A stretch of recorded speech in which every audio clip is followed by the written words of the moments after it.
Okay, so we've worked on your little voice, yes? How's it feeling so far? If it feels good, celebrate the win. Turn to somebody, give them a high five right now, tell them they're awesome. Tell yourself you're awesome. Go like this and say you're awesome. Awesome, good job, okay? So, how do you hold all this in place? How do you really discipline the little voice to keep you on track? Well, the word is very simple. The word is called accountability.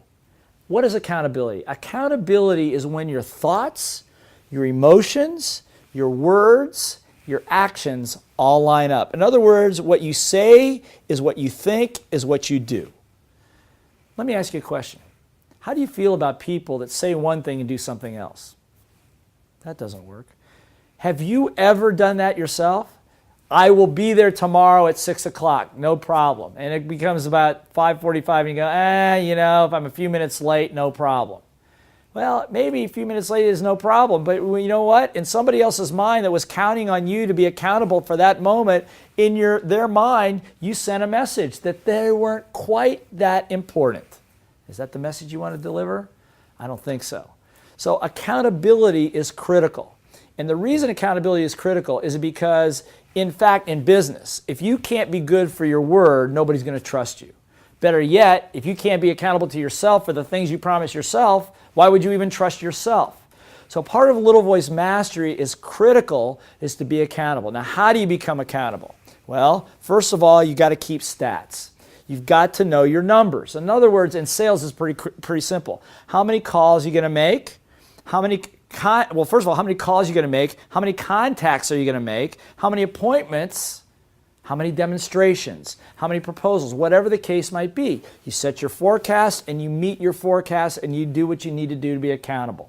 You're going to go to the gym 5 days a week? Okay, good. What time? What time are you going to be there? How long are you going to spend? What's your routine going to be? These are all disciplines. We're going to talk about how to master that in a little bit. But for right now, in order to be accountable in business, particularly, you got to have an accountability to numbers. And again, this could be your health. What's your resting heart rate? What's your cholesterol count? All of these things. If you want to improve your life and master the little voice, then you've got to have something calibratable to look at to keep you accountable. Otherwise, you can play games with your brain. Well, I went 3 weeks ago. That's good enough. Well, my sister-in-law was in town this week. That's why I ate so much fattening food. And whatever the garbage is that goes on in your brain. But if you've got a journal, if you're accountable to something, to the numbers, then that won't happen. But the most important piece of all in keeping yourself accountable is something we talked about in the very beginning. It's called the Code of Honor.